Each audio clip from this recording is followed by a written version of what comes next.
Bonsoir à tous, bienvenue dans ce nouveau numéro des Incorrectibles. Tout d'abord, un grand merci de votre fidélité, à vous les abonnés à notre chaîne YouTube, mais surtout à vous, nos contributeurs sur la chaîne Utréon.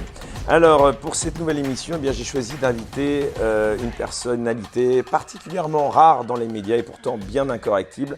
Et je vous la présente immédiatement. Elle s'appelle Loïc Le Floch-Prigent. Bonsoir monsieur. Bonsoir. Merci d'avoir accepté notre invitation. Je disais, vous êtes particulièrement rare dans les médias. C'est donc d'autant plus précieux de vous avoir. C'est pas forcément de ma faute. Hein. Eh bien justement, on va peut-être en parler dans cette émission justement, des raisons pour lesquelles vous n'êtes peut-être pas autant invité que cela. Alors je vous propose tout d'abord, si vous le voulez bien, de commencer en parlant un peu de vous, de votre vie et de votre carrière pour vous connaître un peu mieux et surtout pour nous exposer eh bien, à quel point vous êtes plus que légitime sur les sujets énergétiques, vous l'avez deviné, dont nous allons parler ce soir. Alors tout d'abord, vous êtes, je crois, breton d'origine, né à Brest en 1943. Tout d'abord, une question toute simple. Qu'est-ce qu'il vous reste de cette Bretagne où vous vivez encore, m'a-t-on dit? Ah bah oui, il me reste une activité absolument extraordinaire qui est la pêche.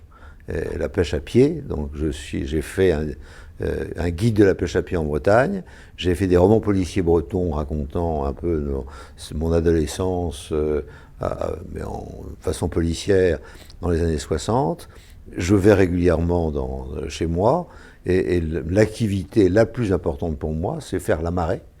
Les marées d'équinoxe, c'est-à-dire la prochaine marée de mars, et puis la marée de septembre. Et je fais de la pêche à pied, c'est-à-dire qu'avec un avenot, je pêche la crevette, et puis pendant la journée, je pêche également les crabes, les homards, mais à pied. Vous l'avez vu changer cette Bretagne, votre Bretagne? Vous l'avez vu changer? Énormément, énormément. Mais une fois que je suis sur l'estran, c'est-à-dire lorsque la marée est basse, je suis chez moi, je retrouve mes rochers, mes trous à homards, ça n'a pas changé. Voilà. Pour l'instant, malgré tous les Parisiens qui viennent en nombre trop nombreux, surtout ne venez pas, il fait toujours mauvais. Voilà. Donc, non, c'est chez moi. Voilà, c'est chez vous. Et justement, alors en parlant de chez vous, parce que c'est aussi un petit peu en France quand même, la Bretagne, la France plus largement, vous l'avez vu changer, Loïc Le Floch-Prigent? Énormément aussi, et je dirais que comme je suis avant tout, en tant que Breton, industriel, c'est-à-dire que l'industrie, je l'ai prise, j'avais une atmosphère qui n'était pas du tout industriel autour de moi, et je suis devenu industriel parce que j'ai adoré les machines, j'ai adoré les usines, j'ai adoré les hommes et les femmes qui travaillent dans les usines, et par conséquent, j'ai vu la France s'appauvrir, surtout dans les années où je suis parti en Afrique et au Moyen-Orient, et quand je suis revenu, où à chaque fois je revenais, je me dis mais c'est pas possible, on va pas continuer comme ça, c'est affreux, les gens sont en train de tuer l'industrie par petits bouts avec pour des tas de causes différentes. Mais enfin, on s'appauvrit de manière dramatique.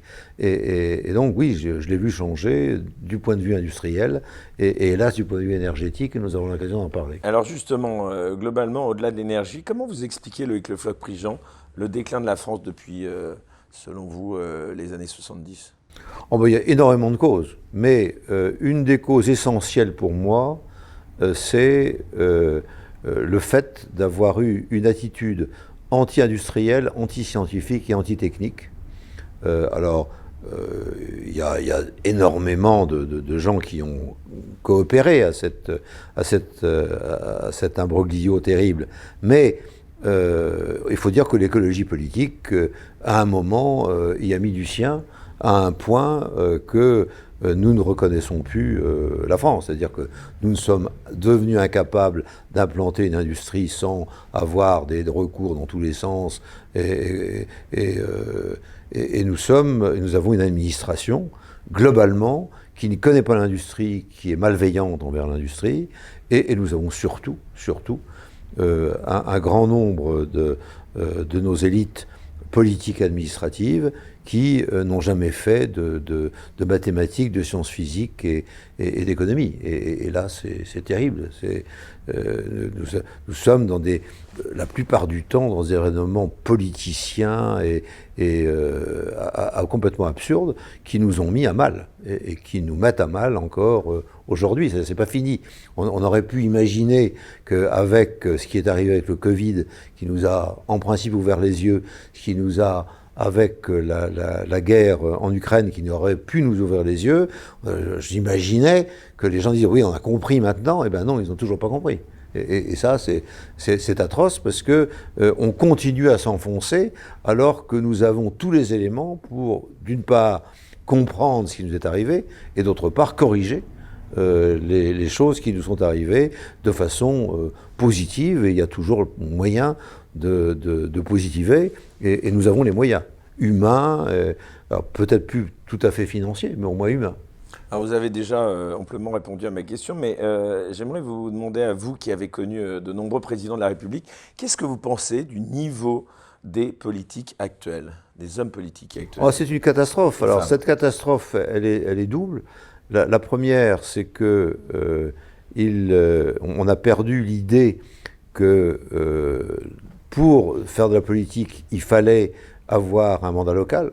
C'est-à-dire que le fait d'avoir découplé en disant pas de double appartenance, vous ne pouvez pas être maire et député, vous ne pouvez pas être ci et ça, c'est affreux, parce qu'il faut avoir un ancrage populaire pour comprendre ce qui se passe, pour avoir les avis du bistrot du coin qui vous expliquent que la mesure que vous prenez est stupide et pour telle et telle raison. Il faut avoir ce contact. Ce contact est rompu, c'est clair. Et puis la deuxième chose, c'est que à mesure que l'écologie politique prenait de l'ampleur, on a déclenché les peurs.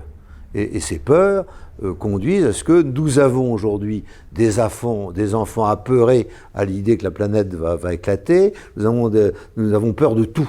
Et la première chose que je vois lorsque je vais dans des conférences multiples que j'essaie de donner, c'est quelqu'un qui lève le doigt, qui dit « Bon, moi j'ai peur de ça ». Vous avez peur de quoi ? De toute façon, vous allez au cercueil, hein, un jour ou l'autre. Donc, vous avez peur de la mort. Ben, la mort va arriver un jour. Peut-être demain, peut-être après-demain. J'espère le plus tard possible. Donc, vous n'avez pas... Pourquoi avoir peur ? Et donc, cette peur est en train de mettre à mal nos enfants à qui on a donné la peur du Covid en leur disant mettez des masques, il ne faut pas que vous alliez voir grand-mère, il ne fallait pas que vous... Et puis on leur dit mais la planète va mal, et puis ci et ça. Et ça c'est une catastrophe que nous partageons peut-être avec d'autres pays, mais moi ça ne m'intéresse pas de savoir si les autres pays sont aussi bêtes que nous, mais on pourrait être intelligent. En parlant des hommes politiques, Emmanuel Macron, qu'est-ce que vous en pensez? C'est le pire des présidents selon vous? Je continue à considérer que lorsqu'il a dit qu'il était content d'être amateur, il est peut-être content, mais moi je ne suis pas content qu'il soit amateur. C'est tout. Moi je suis un professionnel de l'industrie, un professionnel de la technique, un professionnel de la science et de l'énergie.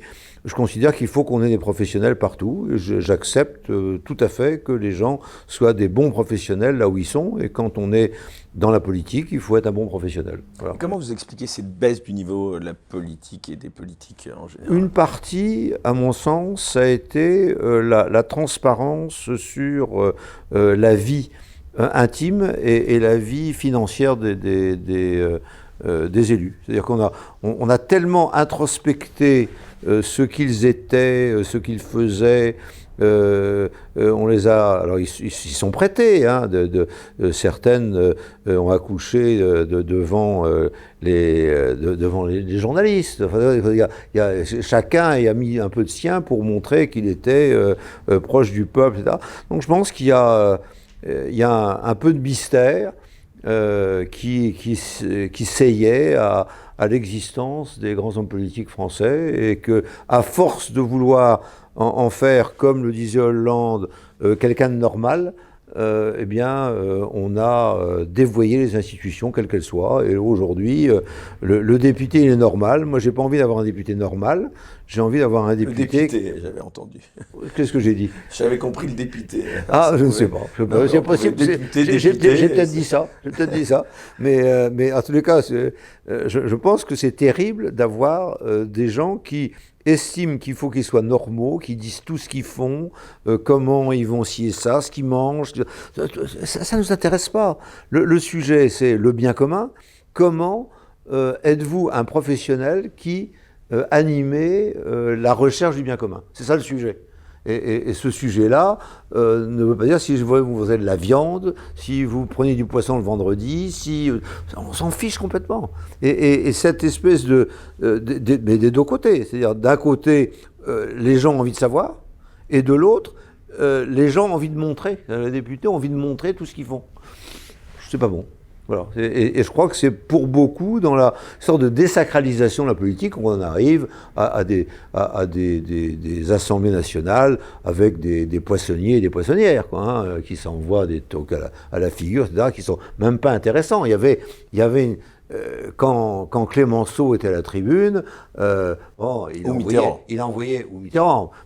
envoyait des vannes qui n'étaient pas très agréables, mais qui étaient quand même d'un niveau verbal différent de ce que j'entends aujourd'hui. Et j'avoue que j'ai plus envie d'entendre. C'est-à-dire que je ferme le poste. Je dis, bon, ça c'est pas intéressant, j'arrête. Et vous ouvrez Internet, vous avez bien raison. On va revenir à vous, Loïc Le Floch-Prigent. Vous avez fait des études d'ingénieur, je crois également, à Grenoble. Je suis qu'un pauvre ingénieur, oui, à Grenoble. Oui, voilà, puis aux États-Unis. Alors, quelle était d'abord votre spécialité? Pourquoi vous avez... Hydraulique, mécanique. Choisis cette voie d'ailleurs. Hydraulique et mécanique. Je suis énergéticien, c'est-à-dire j'ai envie de dire que l'énergie est la manière dont l'ensemble de l'humanité s'est développée. Et j'avais envie d'être dans l'énergie, j'ai choisi l'hydraulique, mais je suis parti après dans le pétrole, dans le nucléaire, j'ai fait toutes les énergies possibles, y compris les nouvelles. Et donc, pourquoi? Parce que il n'y a pas de développement, quand vous réfléchissez bien, de l'humanité, sans une énergie abondante, bon marché et souveraine. Et à chaque fois qu'un État ou une collectivité a oublié l'abondance, a oublié que ça devait être bon marché, et a oublié qu'il fallait qu'il soit maître de son énergie, à chaque fois, ce bout de l'humanité s'est effondré. Et donc, depuis le départ, je suis sur cette dynamique profonde que nous avons besoin de ces trois caractéristiques de l'énergie, et j'ai tourné autour de l'énergie en faisant de l'industrie en même temps, parce que grâce à l'énergie, on fait l'industrie. Si jamais on n'a pas d'énergie, on ne peut pas transformer les produits. Qu'est-ce que vous diriez aux jeunes pour les convaincre de se lancer dans des études d'ingénieur, par exemple? C'est la seule chose qui compte. C'est-à-dire que aujourd'hui, si jamais vous enlevez l'industrie dans les villages, eh bien les villages s'effondrent. Et je peux vous en montrer en France tous les jours. Je peux vous montrer des friches industrielles, je peux vous montrer... Non, alors on peut effectivement dire, j'ai enlevé l'industrie, j'ai mis à la campagne et je fais des agglomérations et des métropoles, mais le fond du débat, c'est que si jamais autour il n'y a pas de l'industrie, eh bien les métropoles s'effondrent. Et si jamais vous allez dans certains coins des États-Unis, dans la région des Grands Lacs, vous verrez des endroits où il y avait une industrie florissante et où quand l'industrie s'est effondrée, eh bien la grande ville s'est effondrée aussi, est au tiers ou au quart de ce qu'elle était à l'époque, et l'industrie s'est mise ailleurs, donc les États-Unis se sont développés ailleurs. Et nous sommes dans la même situation, c'est-à-dire effectivement, les jeunes, on leur dit l'industrie c'est sale, attention, n'y allez pas, il faut bon, tout ça c'est peut-être vrai, mais simplement s'il n'y a pas d'industrie, il n'y a plus rien. Et il n'y avait plus de travail, il n'y avait plus rien. C'est-à-dire que c'est pas le travail, ce n'est pas d'être dans un bureau avec un ordinateur et de trouver des applications. C'est pas ça le travail. Le travail, c'est l'industrie de transformation qui d'ailleurs vous amène à avoir l'ordinateur et à avoir votre smartphone. Et derrière ça, eh bien, il y a toujours des fabrications. Vous avez toujours besoin de matériel et quel que soit le travail que vous faites ou que vous ne faites pas, et toute votre vie vous reposez finalement sur 3 grands produits. Vous avez besoin de ciment, vous avez besoin d'acier, vous avez besoin de plastique. Si vous ôtez le ciment, l'acier et le plastique, vous n'avez plus rien. Vous ne vivez plus. Là, aujourd'hui, là, on est à poil, là, tous les deux. Vous voyez, les gens ne savent pas encore. On est à poil parce qu'on n'a plus de ciment, on n'a plus d'acier, on n'a plus de plastique, on est à poil. Et on peut vous le démontrer facilement, il n'y a plus rien. Vous trouvez qu'on valorise assez le métier d'ingénieur en France? J'ai l'impression qu'on valorise surtout, on va dire, les petits hommes gris, les fonctionnaires diplômés d'HEC ou les énarques, de Sciences Po, Non, etc. ça a été une catastrophe. Et c'est pour ça que je parle de dentier industriel, ou dentier scientifique et dentier technique. C'est-à-dire qu'on a valorisé tout ce qui était bac général et travail de bureau. Et lorsque on a commencé à quitter l'industrie pour partir dans le concept d'entreprise, puis ensuite on a parti d'entreprise en disant mais c'est pas grave, maintenant nous sommes tellement intelligents nous en France que nous saurons faire toujours. Donc le savoir-faire, on l'a décroché du faire, et il se trouve que lorsqu'on fait, on sait faire, et quand on ne fait plus, on ne sait plus faire. Et ça, je pense qu'on l'a complètement oublié dans l'éducation nationale, dans l'éducation tout court, dans les programmes, et dans cette ambition scélérate de 97, où on a dit qu'il faut que 80% des jeunes Français aient le bac général. Le bac technique, c'est pour les imbéciles. Et donc, pendant le même temps, dans un certain nombre de pays, eh bien, il y avait des apprentis qui arrivaient dans les entreprises, qui apprenaient le métier et qui finissaient président et directeur général. Et nous, on n'imaginait pas que quelqu'un qui n'ait pas le grand diplôme qui est l'inspection des finances ou l'X-Mine, etc., que quelqu'un d'autre puisse accéder à un poste éminent dans l'industrie. Et en cela, nous avons été étrangers à la façon dont l'industrie s'est développée, y compris dans les domaines des nouvelles technologies, où on aurait pu imaginer qu'il y avait une certaine égalité entre ceux qui faisaient et dans les différents pays du monde. Ben non, nous avons réussi quand même à mettre dans de nouvelles technologies des grands diplômés qui ont commis des échecs absolument Oui, j'allais vous demander, c'est quoi un bon ingénieur, tiens?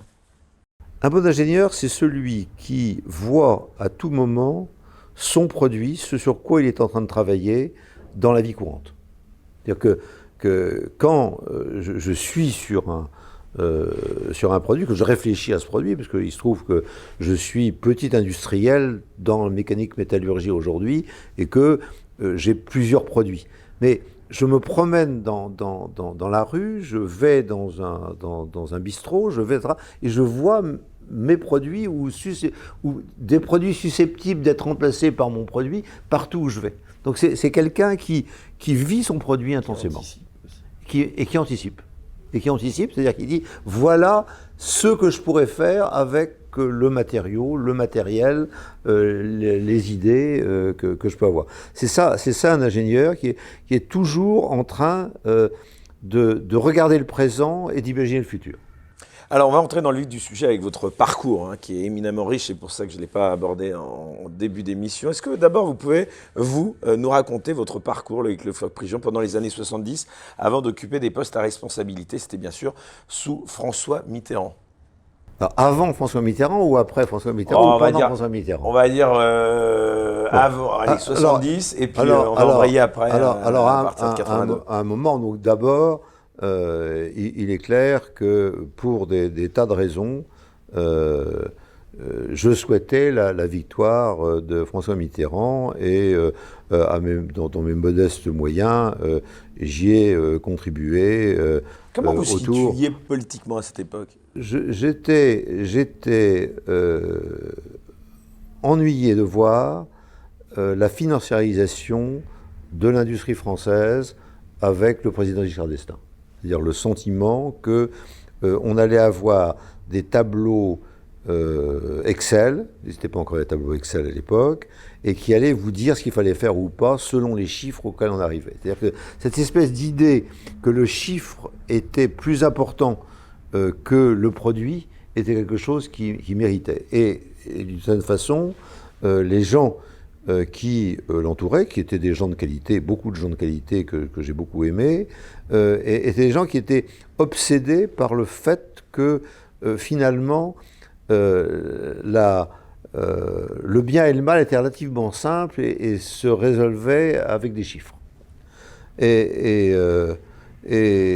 donc, l'humain passait derrière les chiffres.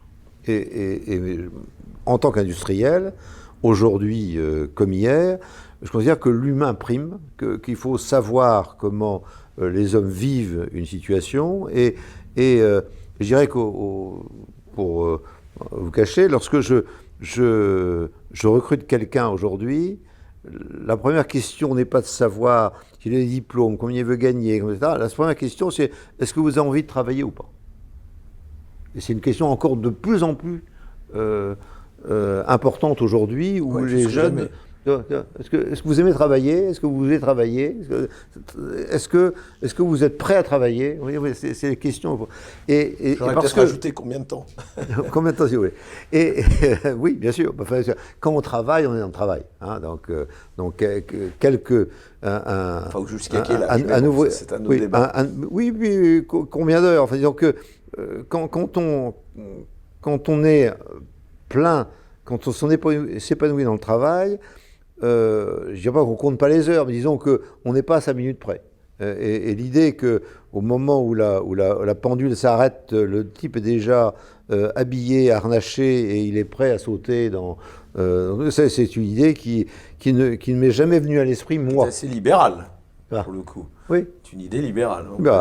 Alors, donc j'ai toujours été, comme l'indiquait le président de la République, François Mitterrand, le mouton noir. C'est-à-dire que d'un côté, les gens considérés comme libéraux m'irritaient avec leurs calculs, et de l'autre, les gens de gauche avec leurs belles idées qui n'avaient pas de traduction dans l'efficacité m'irritaient aussi. Et donc j'ai été avec Mitterrand, avec quelqu'un qui qui avait la même éducation que moi, mais qui était d'origine très différente, puisque lui était un littéraire et moi un scientifique, mais nous avons eu des points communs importants. Et donc j'ai passé 21 ans, pas loin de lui, sur un certain nombre de sujets, moi étant une sorte d'industriel lui disant « voilà ce que je pense », de façon quelquefois un peu rugueuse. Vous étiez un fervent artisan des nationalisations, hein? Comment ça s'est passé? J'étais fervent partisan du fait que lorsque les sociétés étaient en déconfiture, il fallait essayer de les garder. Et donc j'ai eu la même position qu'Obama lors des nationalisations de l'industrie automobile lorsqu'elles étaient en déconfiture. Et j'étais la même position que Raymond Barre, oui, qui est celui qui a nationalisé la sidérurgie. Hein, on dit c'est M. Mitterrand. Non, c'est Raymond Barre, avec qui j'étais très bien, qui était mon professeur, et qui a nationalisé la sidérurgie. Donc le fait de nationaliser, c'est-à-dire de dire le bien commun suggère que cette activité qui est en décrépitude à cause de gens qui l'ont mal gérée ou de la situation générale, il faut la reprendre pendant un certain temps dans le bien commun, et puis ensuite on la remettra dans le privé. Ça a toujours été ma position, et ça a été ma position très rapidement, puisque si jamais vous retournez dans l'histoire, lorsque j'étais président de Rhône-Poulenc, quand on m'a demandé qu'est-ce que je pensais de l'État, et j'ai répondu, l'État est un mauvais actionnaire. Donc c'est un État, l'État doit à certains moments devenir actionnaire pour sauver les entreprises qui sont le ferment du bien commun, mais c'est un mauvais gestionnaire parce que d'un côté, il a envie de nommer des affidés à la tête des entreprises, et puis par ailleurs, il ne comprend pas grand-chose au long terme, parce qu'il a toujours le processus électoral qui va arriver. Alors, on est passé de 7 ans à 5 ans, c'est une catastrophe. Mais disons que même à 7 ans, on a tendance à ne pas pouvoir regarder le moyen et le long terme.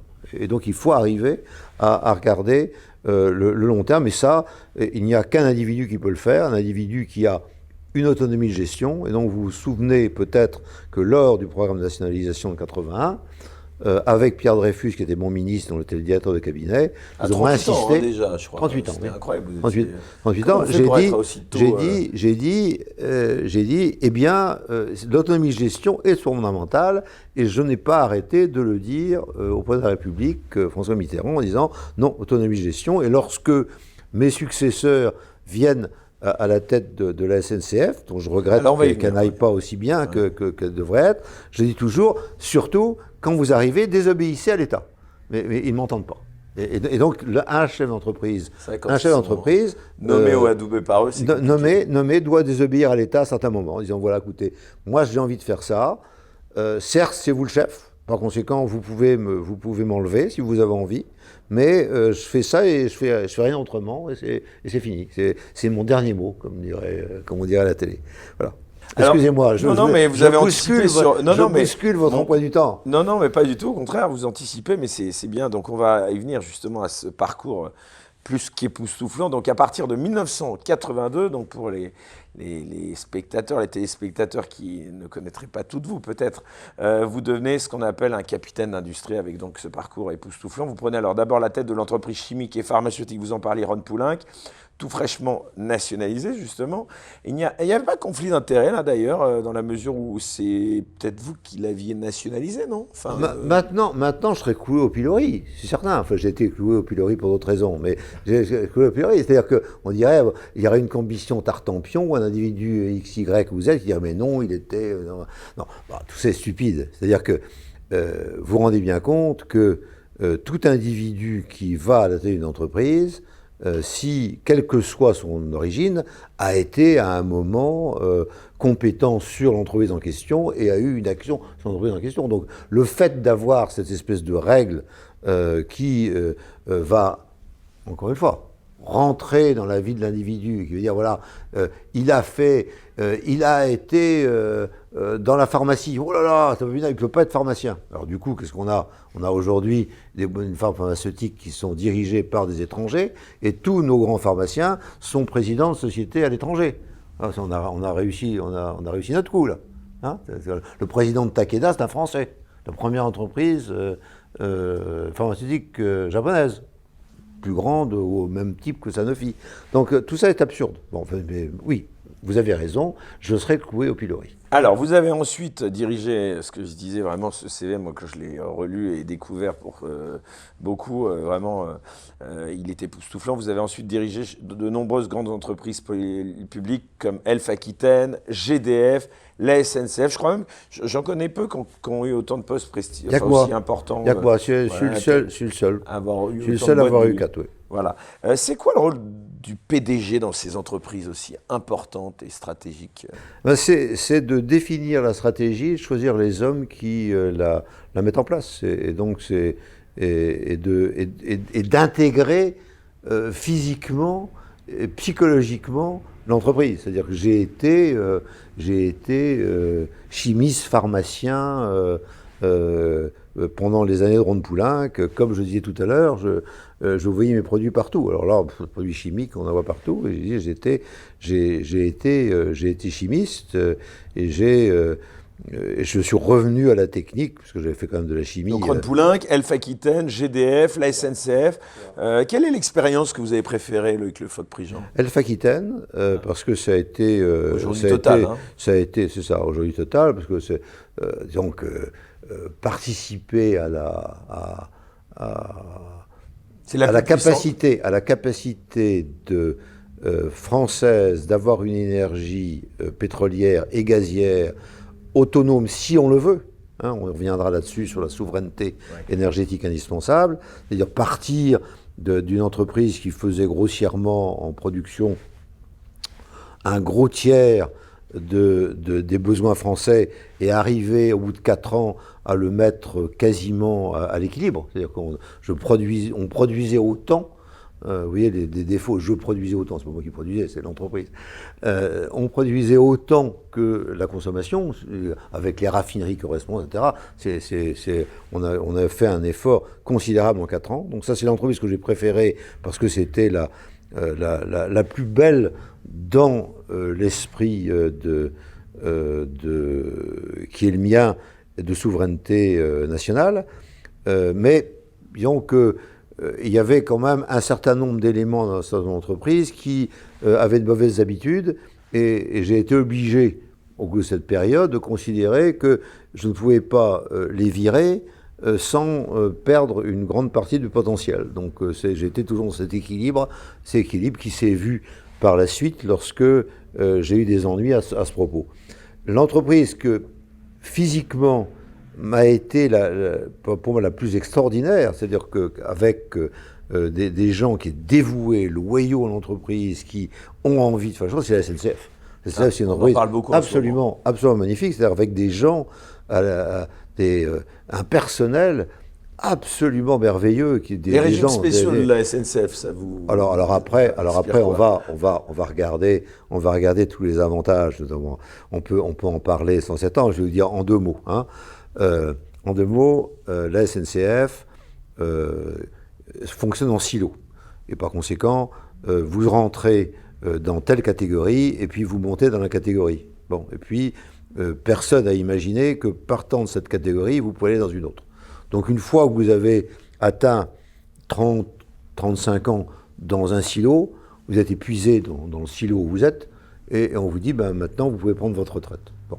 Et puis, comme on prend la retraite à ce moment-là tôt, on essaie de trouver un régime spécial pour qu'ils puissent prendre la retraite. Donc ensuite, si vous réfléchissez un peu, vous apercevez que les patrons modernes et l'emploi moderne se fait avec un changement de position et un changement de spécialité au cours du temps. C'est-à-dire que vous ne pouvez pas dire aujourd'hui, je rentre comme ceci, conducteur ou conducteur de travaux ou régleur dans une entreprise, et je passe ma vie à être régleur simplement en montant les échelons. Il va falloir qu'à un moment, vous disiez, ça me fatigue, j'en peux plus, etc. Et qu'est-ce que je vais faire d'autre? Donc on fait de la formation, et vous essayez de voir ce que vous faire d'autre. Dans ces entreprises comme la SNCF, les gens rentraient là-bas comme cheminots à un certain poste, dans une filière, dans ce que j'appelle un silo, et puis ils montaient la filière, et puis au bout d'un certain temps, ils disaient, mais non, je ne peux plus continuer. Et effectivement, le conducteur de TGV, au bout d'un certain temps, il est tout seul dans son truc, il doit bouger tout le temps les mains ou les pieds pour que la traction se continue, et il n'est plus apte à aller beaucoup plus au-delà. Et ce qu'on lui propose, la seule chose qu'on lui propose, c'est un régime spécial et la retraite. Bon. Donc c'est la société, et là, la société tout court, la société française en général, et la société SNCF qui est coupable de ce fonctionnement en filière. Alors on peut dire, c'est pas bien, mais à ce moment-là, il faut changer le logiciel complètement de l'entreprise, et c'est ce que j'avais eu envie de faire en discutant avec les gens, en allant les voir. En discutant avec les gens, justement, on dit souvent que ces entreprises sont indirigeables à cause du pouvoir des syndicats au sein de ces entreprises qui auraient le pouvoir. Est-ce que c'est vrai d'abord, ça? Oui, non, c'est vrai. Non, ils ont un syndicats qui ont le pouvoir.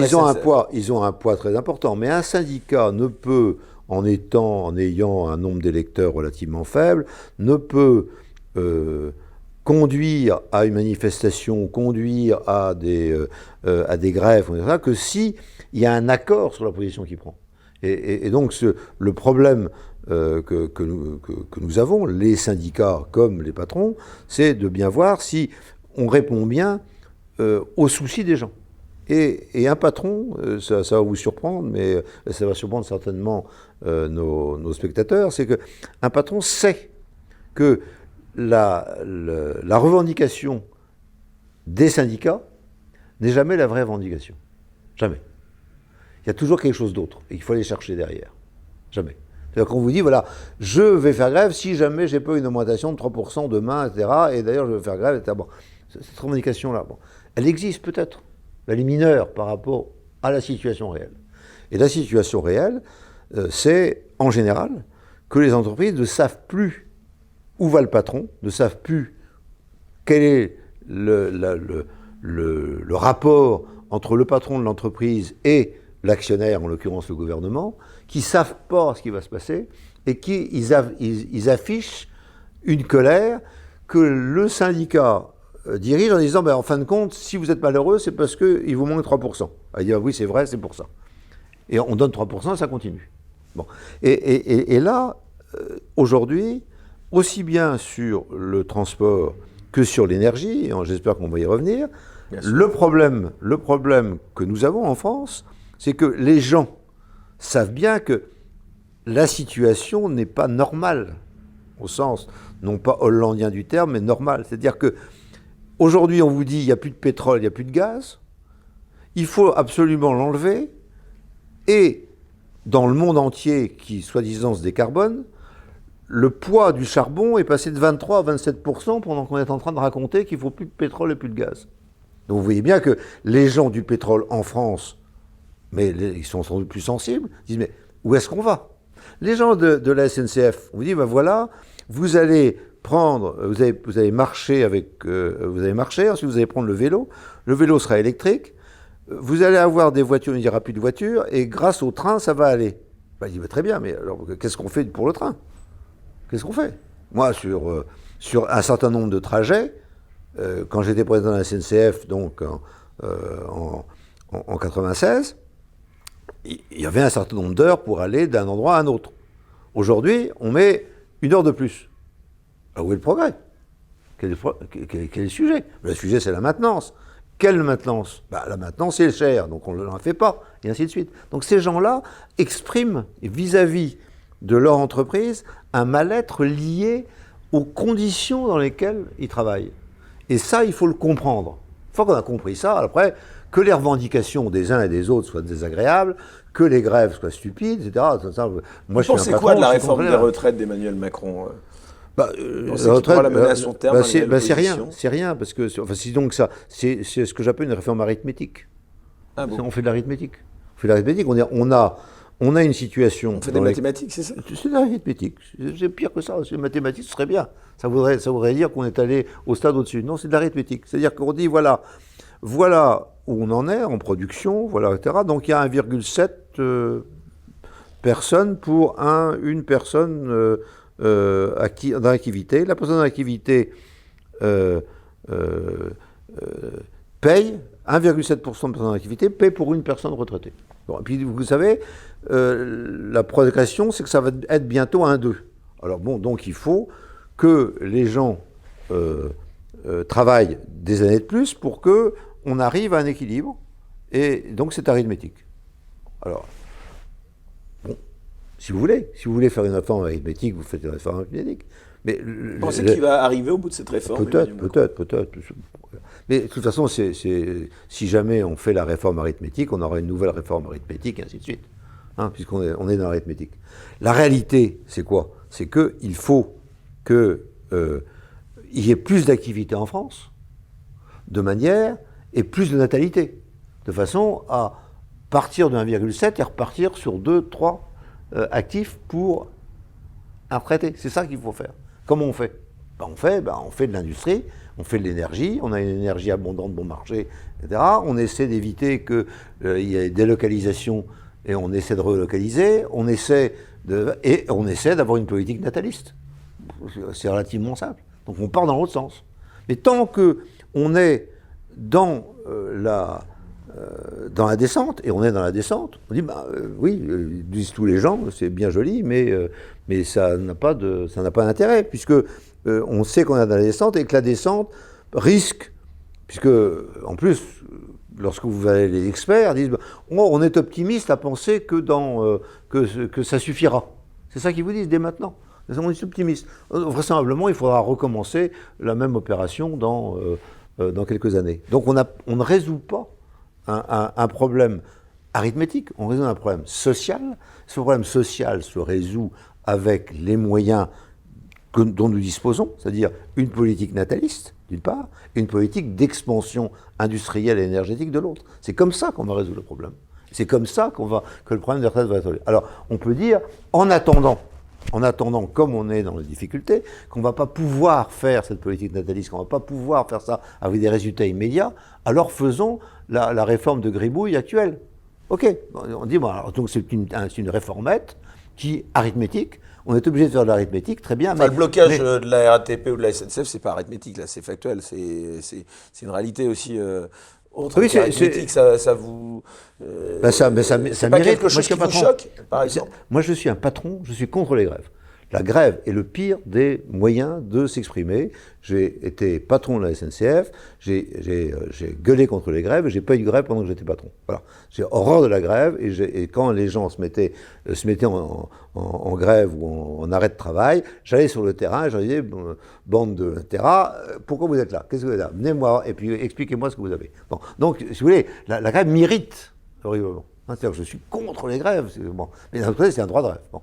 Donc, il faut éviter d'avoir la grève. Et pour éviter la grève, il faut comprendre les problèmes posés. Alors, il faut avoir, vis-à-vis des salariés d'entreprise, il faut avoir une politique personnelle en disant, voilà ma politique, voilà ce que je pense, voilà ce que je peux faire, et avoir l'autorité pour le faire.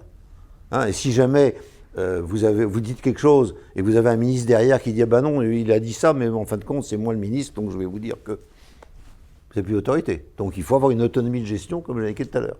Autonomie de gestion des entreprises publiques. Et puis d'autre part, il faut s'engager dans un programme où la SNCF, la RATP, EDF, etc., est dans un programme d'expansion du pays dans lequel on dit voilà quel est le cap, voilà où on va aller, voilà ce qui va se passer.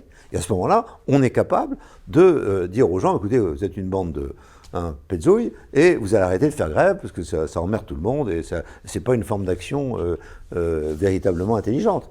Mais tous les salariés, sauf quelques radicaux, considèrent qu'effectivement cette forme d'action est stupide. Simplement, dans la mesure où on ne leur répond pas à leurs questions, je reviens à ce que je disais tout à l'heure, on ne répond pas à leurs questions existentielles. Ils disent, bon, ça vaut mieux que rien, et puis comme ça, on montre qu'on en a marre et qu'il faut qu'ils répondent aux questions. Et on prend le petit truc syndical qui est de dire, voilà, alors c'est pas bien, 62 ans, c'est pas bien, 64 ans, etc. C'est-à-dire qu'on prend un totem. On prend un truc, un marqueur, un totem. On dit voilà, c'est ça le totem. Et puis alors toute la presse se met sur le totem. Et puis on dit bah oui, quand vous dites 62 ans, vous êtes si, et quand vous dites 64 ans, vous êtes bon, vous êtes mauvais. Le bien c'est 62 ans ou le bien c'est 64 ans. Tout ça c'est stupide quand vous réfléchissez un peu. Ça n'a pas de sens. C'est pas ça. Vers quoi va la France? Est-ce que la France a envie d'aller vers l'expansion, a envie d'aller vers l'augmentation d'activité ou pas? Si elle va vers l'augmentation d'activité, il faut qu'elle le démontre et que le gouvernement et aidé par les patrons d'entreprise, publics ou privés, disent oui, on est bien dans la même direction. Qu'est-ce qui est arrivé quand vous réfléchissez? Quel est le projet de loi qui a été mis en relief sur le domaine industrialo-énergétique et qui est le phare du futur? C'est on va enlever les recours pour les éoliennes. C'est ça. La réponse à la situation dans laquelle nous sommes, moi, en tant qu'industriel, mon prix de l'électricité, le 1er janvier 2023, a été multiplié par 6. OK, bon. Et on me répond, mais vous inquiétez pas, on a fait un projet de loi et on va avoir les droits de recours contre les associations écologiques qui ne veulent pas qu'on fasse des éoliennes, ce droit de recours va être balayé et par conséquent, les écologistes qui veulent des éoliennes vont gagner contre les écologistes qui ne veulent pas d'éoliennes. C'est ça qu'on a dit. C'est engageant ça? En quoi est-ce que ça répond au sujet de l'ensemble de l'activité industrielle française qui dit on ne peut pas être en compétition avec nos concurrents et nos concurrents étrangers si eux ont une énergie qui est 6 fois moins chère que la nôtre. Il n'y a pas de réponse à cette question. Voilà, vous voyez, c'est ça. Il faut absolument arriver à bien comprendre que les organisations syndicales, les salariés, ne sont pas des gens complètement en dehors du champ qui ont des espèces de complots bizarres. C'est des gens qui vivent tous les jours et qui ont envie de savoir où on va. Eh bien, si vous savez, avec ce projet de loi sur les éoliennes, où on va, vous avez en face de vous le pape. Écoutez, je suis honoré. J'espère bien. On va revenir, si vous voulez, un instant à votre expérience de grand patron. D'abord, pas de questions indiscrètes, que des réponses peut-être indiscrètes, si vous ne voulez pas y répondre. Ah, mais il n'y a pas de problème. Combien est-ce que vous gagniez à l'époque, sans être indiscret? Ah, alors, donc mon salaire était, alors il faut faire attention parce qu'il y a des francs et des euros. Alors j'ai commencé en francs et j'ai terminé en euros. Grossièrement, à combien vous avez terminé? Grossièrement, sur mes différents postes, j'ai été à 600 000 à 800 000 euros par an. Par an, c'est ça. Voilà. C'est ça. Ce qui à l'époque, en plus, était une somme quand même assez importante, pour ne pas dire très importante quand même. Mais qu'est-ce que vous pensez de ces critiques récurrentes du salaire des grands patrons? Donc 600 000 à 800 000 euros, alors vous continuez plutôt que de dire c'est très important. J'étais à chaque fois le 30e ou le 40e salaire de la société que je dirigeais. C'est intéressant comme propos quand même. Il faut aller au-delà. Excusez-moi, vous êtes un peu... Chez Alpha Aquitaine, par exemple? J'étais le 45e, je crois. C'est-à-dire que le président était le 45e salaire de la société? C'était fixé par l'État, alors que moi, je fixais le salaire de mes directeurs, oui. Bon, en résumé, qu'est-ce que vous pensez de ces critiques récurrentes, comme quoi les grands patrons seraient trop payés? On entend beaucoup cette critique. Moi, disons que moi, j'ai pas été payé comme ça. Donc c'est facile pour moi de dire, bah non, ils font le même métier que moi, et puis ils sont beaucoup plus payés, facteur 10 ou facteur 20 ou au-dessus. Moi, quand j'ai été remercié d'Alpha Aquitaine, mon successeur a demandé immédiatement 3 fois plus que ce que je payais dans la journée. Et puis il a obtenu donc, de l'État. Qu'est-ce que vous gagnez? De l'État. 3 fois plus que ce que je gagnais immédiatement. Donc il a eu son salaire multiplié par 3 immédiatement. Bon. Je n'ai pas été jaloux, mais je m'en fous complètement. Simplement, il faut savoir justifier le salaire qu'on a. Alors, par rapport au salaire de l'ouvrier, au salaire du cadre, il faut savoir pourquoi. Alors, il y a le fait que lorsqu'on est propriétaire d'une partie des actions ou qu'on a bâti l'entreprise, on a pris des risques et ma foi, il est justifié d'avoir la rémunération de ce risque. Mais lorsqu'on ne prend pas de risque et qu'on a ce qui a été appelé les retraites chapeaux multiples et variées, là, je dois avouer que je trouve les golden parachutes, etc. Là, je dois avouer que ça m'apparaît exagéré. Et alors, la justification de mes collègues, c'est de dire, mais on est payé comme les autres aux États-Unis. Ok. Très bien, oui, c'est vrai. Moi, quand j'étais président d'Alpha Aquitaine, quand j'allais en Allemagne et que j'étais reçu par mes homologues énergéticiens de RWE, qui était la grande entreprise électrique, ils disaient, ils me méprisaient, en disant, bon, déjà il est jeune, et en plus il gagne rien du tout, enfin bon, c'est un nul, quoi. Donc il y a cette notion chez les patrons américains qui ont réussi à mettre dans une grande partie de la population des patrons qu'on est rémunéré selon ce qu'on vaut et qu'il faut avoir ce qu'on vaut, sans ça on ne vaut rien. Hein, et ce qui a été le sentiment d'un garçon dont on a beaucoup parlé, qui est Carlos Ghosn.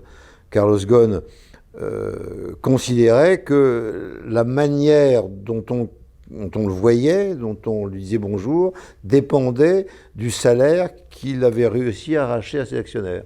Et que si jamais il avait un salaire inférieur, c'est nul. Et je dirais que beaucoup de patrons américains, lorsque j'allais aux États-Unis, la première chose qu'ils disaient, me disaient leur salaire. Ils disaient bonjour. En France, on dirait j'ai fait Polytechnique. Là, c'était bonjour, je vaux tant. Bon, très bien, parfait. Loïc Le Floch, je suis patron de machin, puis c'est tout. Je n'avais pas de raison de dire mon salaire, j'en ai rien à foutre. Après, c'est ça, il y a eu un emballement, et l'idée qu'on était mal payé par rapport aux homologues américains ou allemands était quelque chose d'insupportable. Voilà. Bon, moi, c'est pas vraiment, c'est vraiment ma tasse de thé. Je sais que ensuite un certain nombre de juges m'ont fait une mauvaise réputation, mais c'est pas mon sujet, c'est pas mon but dans la vie. À propos d'Alpha Aquitaine, qu'est-ce que vous pensez aujourd'hui de la tendance au bashing de ces entreprises qui sont parfois vues comme polluantes, notamment? Ça fait partie de l'anti-industrie, anti-scientifique et anti-technique dont je parlais tout à l'heure, au début de notre entretien. C'est-à-dire qu'on n'aime pas l'industrie et on pointe du doigt des industries qui sont... on fait l'anathème, des anathèmes sans arrêt. On revient aux guerres de religion, et la religion, c'est faut pas être sale. Alors faut pas être sale. Alors ce qui est pas sale, ben, c'est le smartphone et l'ordinateur. Simplement, je dis à l'ensemble de la population qu'il faut savoir comment est fait le smartphone, avec quel produit, et si c'est pas ça l'avant. La voiture électrique dont on rabat les oreilles en disant qu'elle est propre, qu'elle est verte, etc. Moi, je vous amène dans les mines de cobalt en République démocratique du Congo, et vous me direz les nouvelles.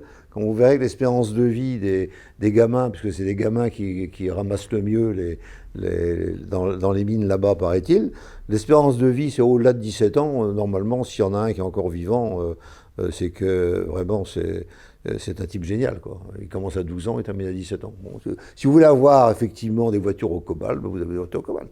Si vous considérez que c'est propre, il faut regarder l'ensemble de la chaîne de valeur et savoir comment on a obtenu les choses. Donc je crois que la morale est bien jolie lorsque on essaie d'aller jusqu'au bout de la morale. Mais la moraline, c'est-à-dire ce qui arrive aujourd'hui en France à l'égard de l'industrie, est simplement un complexe de bobos parisiens qui ferait mieux de vendre leur voiture, d'habiter sans ciment, sans acier, sans plastique, ils verraient ce que c'est. Voilà, donc tout ça m'agace.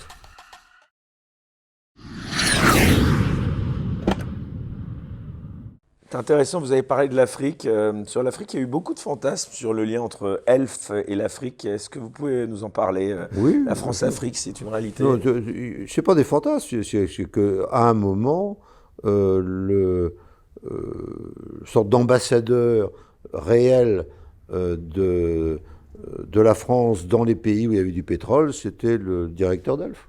C'est tout. Bon, et puis, tout ça a été lié à l'époque à M. Focard et à ses troupes.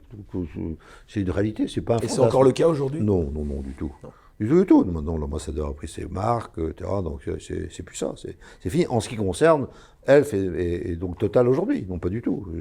Qu'est-ce que vous répondez à ceux qui, précisément, accusent les Occidentaux d'empêcher l'Afrique de se développer davantage?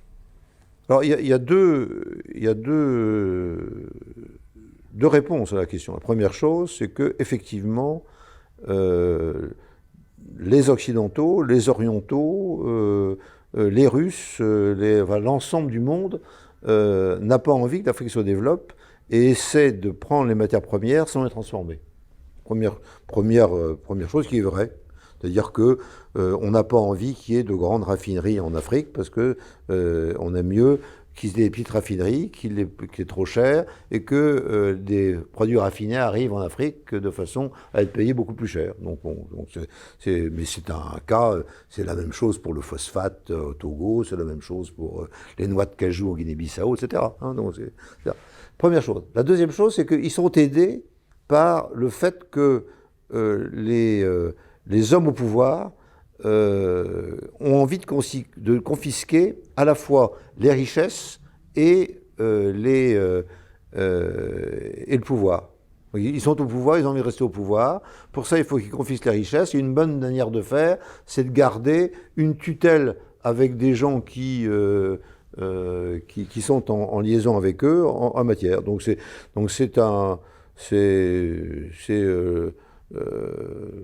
la rhubarbe et le séné. Voilà. Donc voilà, on en est là. Et tant qu'on n'a pas changé ça, eh bien, on a des difficultés. Et la manière de changer, c'est effectivement d'arrêter de soutenir les dictateurs en place et de se confronter à l'idée que la démocratie dans ces pays, ça ne consiste pas à élire de temps en temps, de façon truquée, un dictateur, c'est essayer de retrouver alors la démocratie à l'africaine, qui est forcément différente de celle de nos pays, puisque les pays africains ont été constitués par le colonisateur, qui les a constitués autour de frontières qui sont liées à l'activité de la puissance colonisatrice. Donc les Peuls sont partout, les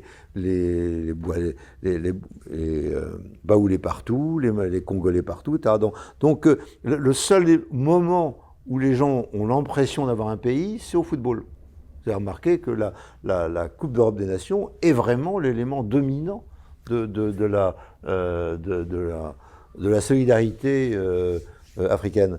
Et donc, bon, il faut arriver à ce que nous n'ayons plus envie de soutenir les dictateurs dans leur politique qui n'est qu'une politique de vente de minerais au meilleur prix. Lorsque je suis allé en tant que président d'Elf en disant on ne peut pas continuer à torcher le gaz. Vous savez, quand vous avez un puits de pétrole, vous avez du pétrole. Ce pétrole est soulevé par le gaz, il y a la pression, mais le gaz s'échappe quand même en poussant le pétrole. Et le gaz, qu'est-ce qu'on en fait? Bon, et vous avez des torchères. Et on avait à l'époque énormément de capacité de prendre ce gaz, pas tout le gaz, mais une partie de ce gaz, à le remettre dans le puits pour remettre de la pression dans le puits et avoir plus de pétrole, où on avait la possibilité de prendre ce gaz et de faire de l'électricité par du gaz. Et quand je suis allé dire ça au pouvoir en place, au pluriel, les gens m'ont dit « mais combien tu me donnes ?» J'ai dit « mais c'est pas le sujet. Et je suis en train d'essayer de voir comment on développe le premier et comment on ne gaspille pas le gaz. » Et ils n'entendaient pas. Ils n'entendaient pas. Donc c'est la poule et l'œuf. C'est certes l'ensemble des puissances hors africaines, je dirais hors africaines, c'est-à-dire chinois, russes, américains, occidentaux, etc., tout le monde. Et aujourd'hui, les Chinois font encore mieux que nous, si je puis dire. Mais il y a ça, et puis il y a, ça c'est la poule, et puis l'œuf, c'est le pouvoir en place, dit oui, c'est bien comme ça, c'est ça que j'ai envie, c'est comme ça que j'ai envie de fonctionner. Alors, Loïc Le Floch-Prigent, on va commencer bien sûr à aborder le fond de votre livre. Donc, il ne faut pas se tromper pour en finir avec les idées reçues sur l'énergie et l'industrie, qui était paru aux éditions Elitel et que je recommande vivement à nos spectateurs. Tout d'abord, quelle est votre position vis-à-vis du changement climatique et de la responsabilité de l'homme dans ce phénomène? Il y a changement climatique, il y a forcément une responsabilité humaine. Est-elle comment vous expliquez que essentiellement démographique, c'est-à-dire que nous sommes passés de 1 milliard à 7 milliards et demi, on va passer à 10 milliards rapidement, et forcément il y a des changements à tous égards. Bon. Bon. Les explications données par la plupart des gens, c'est qu'effectivement, on est en train de mettre un peu trop de produits d'émission CO2, CH4 et oxyde d'azote dans l'atmosphère, et que ceci conduit à des anomalies de plus en plus nombreuses. Bon, très bien. Alors, je dirais que moi, je suis un scientifique, donc j'aime bien le retour d'expérience, c'est-à-dire que plutôt que d'écouter des gens qui vous disent « dans 5 ans, il va se passer ci, dans 10 ans, il va se passer ci, etc. », j'aime bien retourner en arrière et dire « qu'est-ce qui s'est passé dans tant d'années compte tenu de ce qui a été fait ?» Bon. Et ce retour d'expérience n'est pas aujourd'hui, de mon point de vue, correctement fait. Mais j'accepte le propos, c'est-à-dire je dis bon. Vous pensez qu'on en fait trop selon vous? Oui, absolument. Je pense que les gens surfent sur la décarbonation en disant la décarbonation, je vais me faire du pognon avec. Donc, la pollution, c'est quand même un problème, non? La pollution, oui, c'est quand même différent. Je vous arrête, vous voyez, aussitôt vous tombez dans le piège, c'est-à-dire que le CO2 n'est pas un polluant. Le CO2, vous m'en envoyez là. Et je ne dis pas que vous me polluez, vous ne polluez pas. Bon. C'est simplement un gaz à effet de serre susceptible de mettre une difficulté dans le réchauffement. Le polluant, c'est les oxydes d'azote, c'est les particules fines, c'est tout ça. Donc ce n'est pas le CO2. Le CO2 n'est pas un polluant. Donc le point nodal des difficultés aujourd'hui, c'est qu'on confond ce qui est polluant et ce qui ne l'est pas. On confond le climat et on confond la pollution. Et donc vous tombez dans le piège, tous les journalistes, tous les scientifiques, tous les politiques tombent dans le piège. Et j'ai beau dire pollution et climat c'est différent, on continue à dire je fais un adjoint au maire climatique et comme ça je vais dépolluer. Non, ça n'a pas de rapport. Voilà. Alors c'est tellement pas de rapport que maintenant on dit il n'y a pas de CO2 dans le nucléaire mais c'est dangereux et qu'on dit du coup on fait du charbon. Alors le charbon, il y a tout, c'est polluant, ça fait du CO2, et donc il y a eu une augmentation du charbon en quelques années dans le monde grâce à la politique qui a confondu climat et pollution dans la politique mondiale. Bon. Donc on est passé de 23% d'utilisation du charbon il y a 4-5 ans à 27% aujourd'hui dans le monde. Donc on a vraiment bien mérité, la planète a bien mérité qu'on s'occupe d'elle, puisqu'on a fait l'inverse de ce qu'on dit qu'on fait. Alors, donc c'est deux choses différentes. Alors je dis oui, vraisemblablement, alors il y a deux manières de faire. Il y a une première manière qui est de nier, en disant c'est pas vrai. Bon.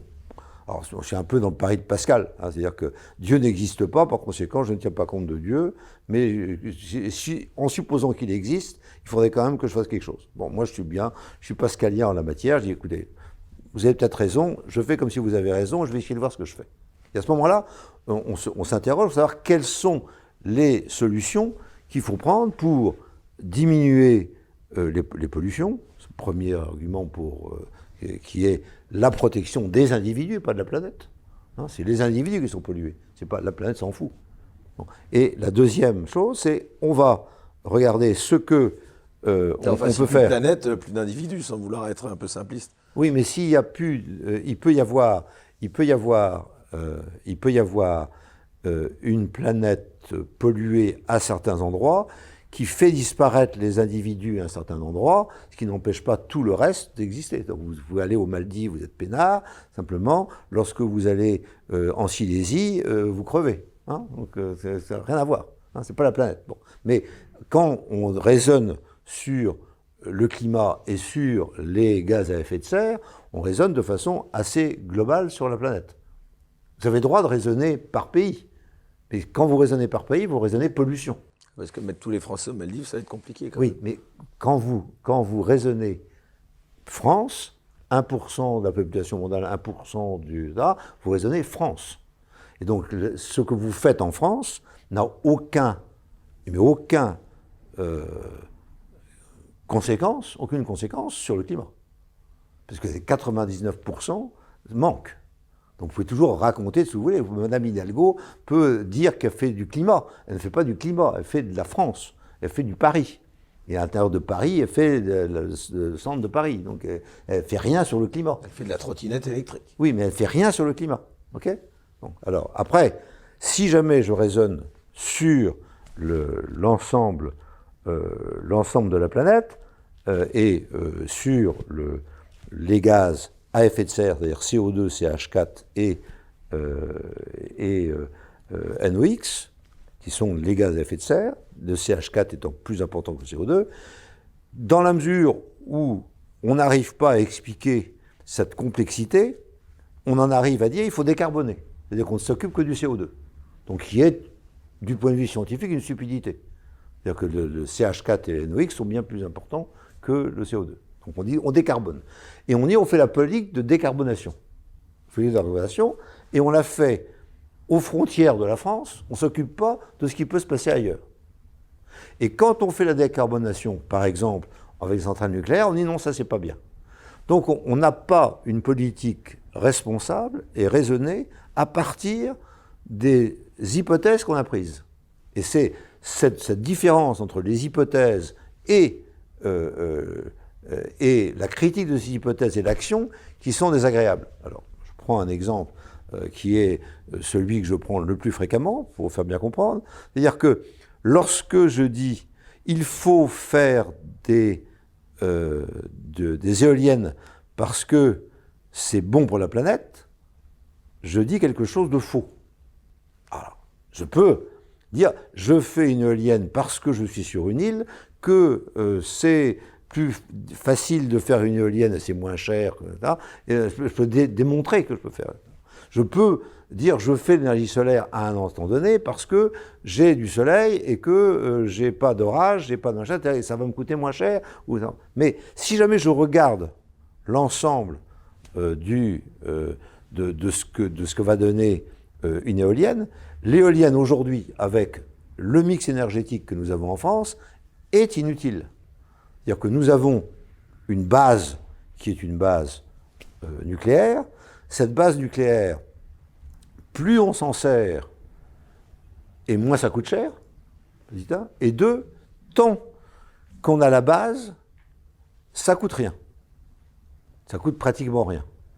Et donc, ce qui fout en l'air la base, c'est quand on lui dit « j'ai une éolienne qui fonctionne parce qu'il y a du vent, et donc vous devez arrêter votre centrale nucléaire parce que j'ai une éolienne qui est prioritaire. » Et là, ça fout en l'air le réseau, ça fout en l'air la centrale sur le plan économique et sur le plan technique.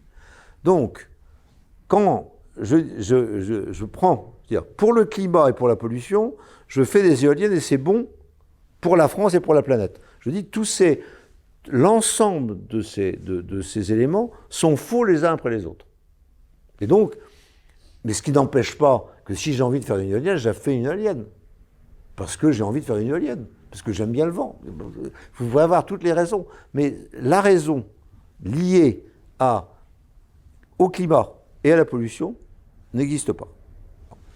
Alors, c'est là où, lorsque vous me posez la question, est-ce que, finalement, quelle est votre position vis-à-vis du climat? Je dis, peu importe ma position. Ce que j'ai envie, c'est qu'à partir du moment où on définit ce dont on n'a pas envie, pour le climat et pour la pollution. Derrière, il faut que je regarde, d'une part, les moyens dont je dispose pour lutter contre ces produits, et d'autre part, quelles sont les recherches et quels sont les investissements qu'il faut que je fasse pour arriver à limiter à la fois les effets négatifs pour le climat et les effets négatifs pour la pollution.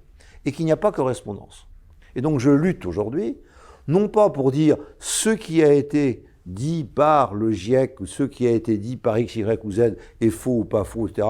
Après tout, peu m'en chaud, puisque comme je n'ai pas de retour d'expérience suffisant, ils ont peut-être raison, d'autres ont peut-être raison, etc. Peu importe, mais supposons qu'ils ont raison, c'est le pari de Pascal. Alors prenons les mesures efficaces pour arriver au résultat qu'on souhaite. Et ces mesures efficaces ne sont pas prises dans deux façons. D'une part, elles ignorent la science aujourd'hui. Elles ne font pas les choses qu'il faut faire avec la science d'aujourd'hui.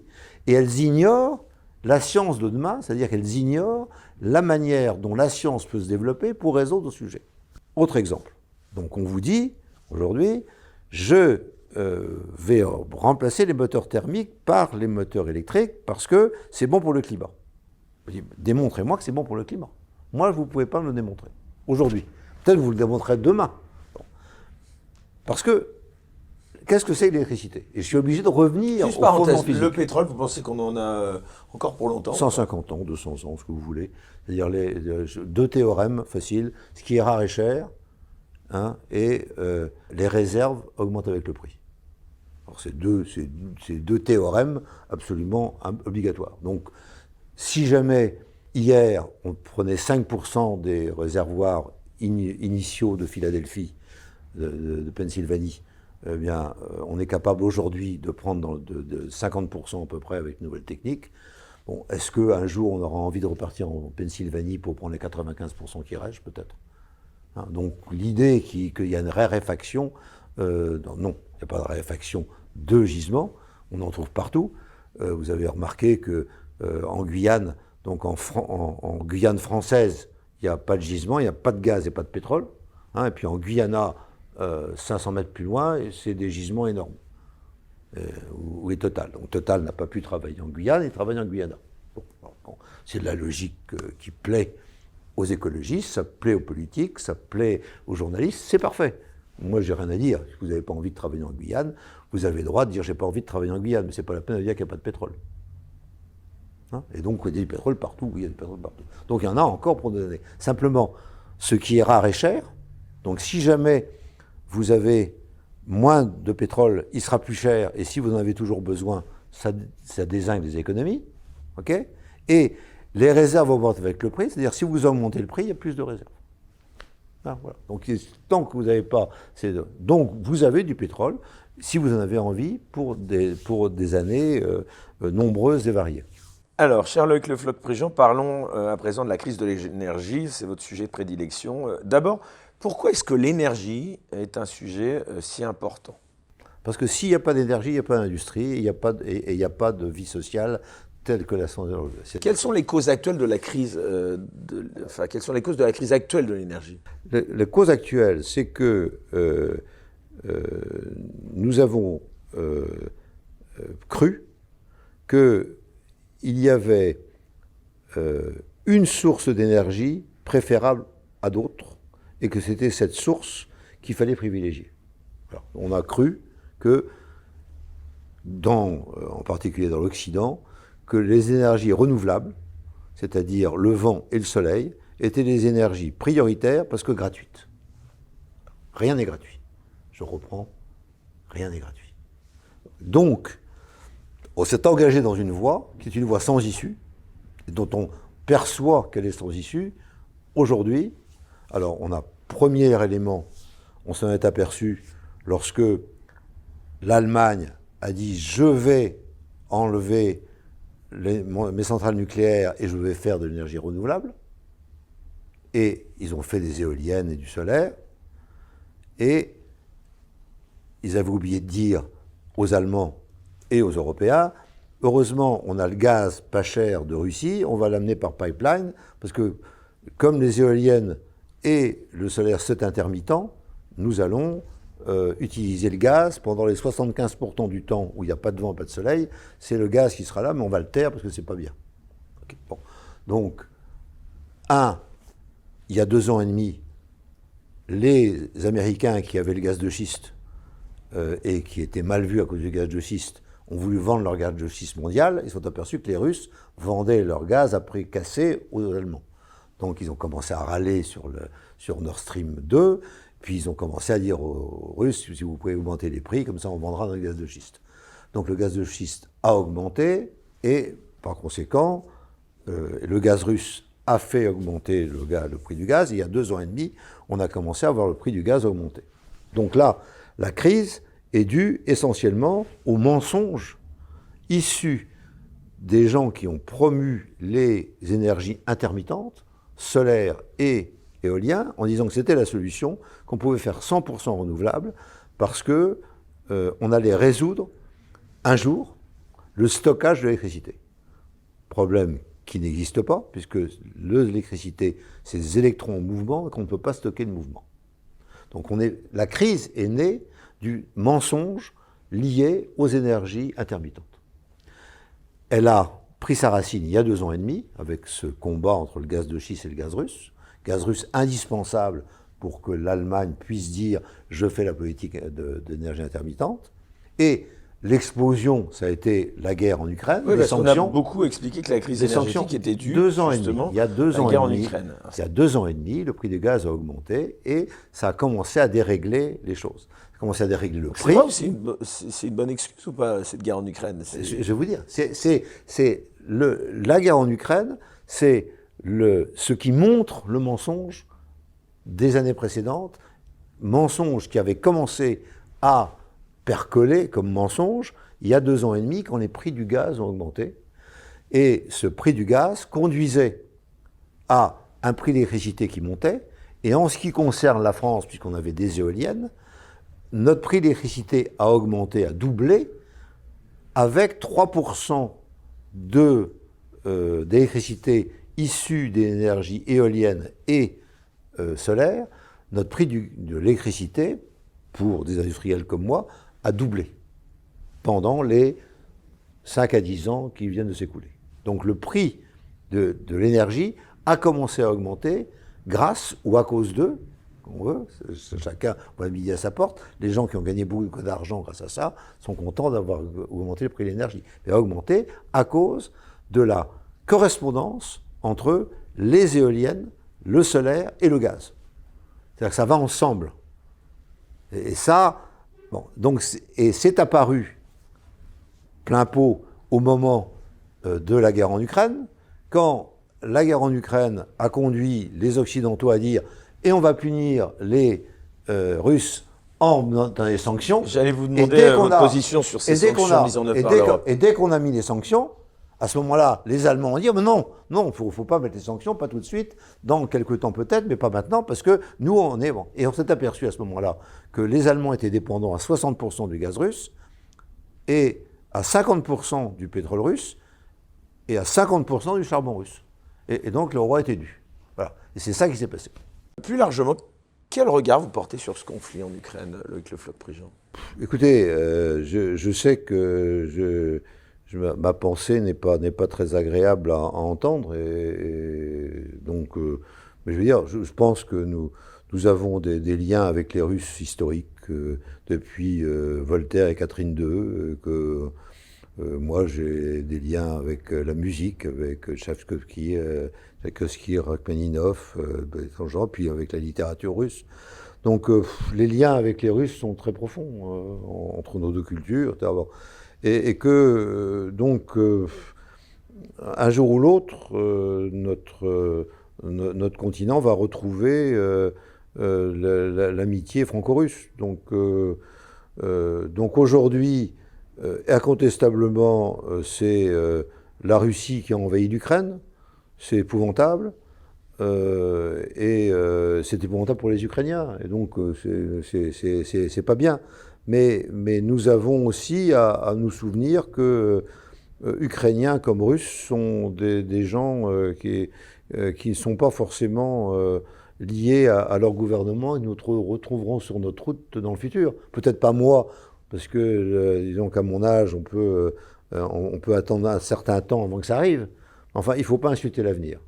Et je trouve que la manière émotive permanente qui confond Monsieur Poutine et l'ensemble du peuple russe, c'est quelque chose qui mérite.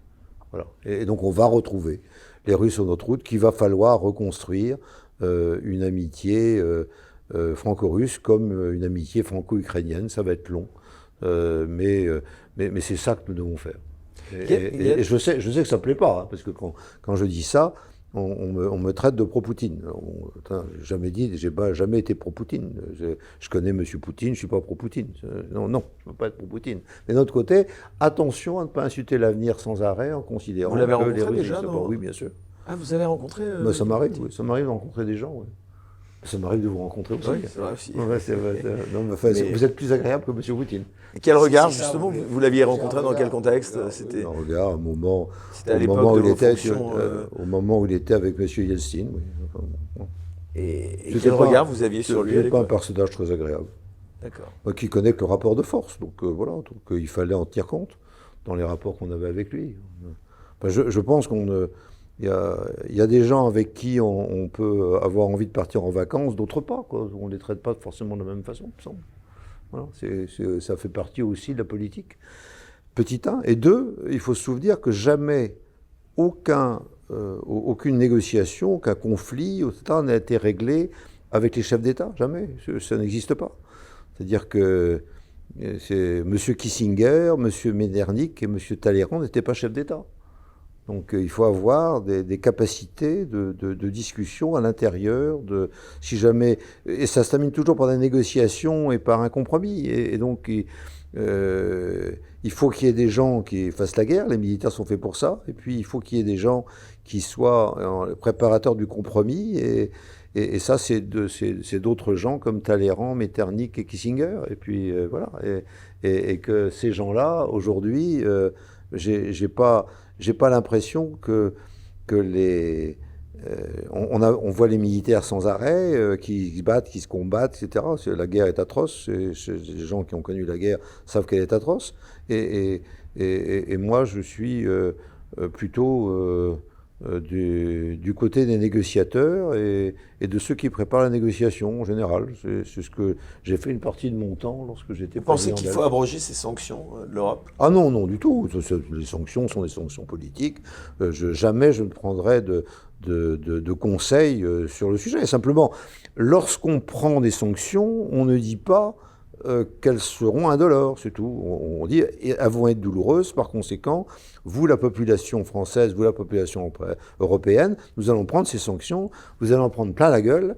Ah oui, parce que là, elles semblent se retourner un petit peu contre nous. Hein. Non, mais c'est pas contre nous. Bruno Le Maire disait on va mettre à genoux, on va faire s'effondrer l'économie russe. On a plutôt l'impression que c'est l'économie française qui s'effondre. Et c'est ce que j'ai dit. Petit boulanger du coin. Et c'est ce que j'ai dit immédiatement en disant non.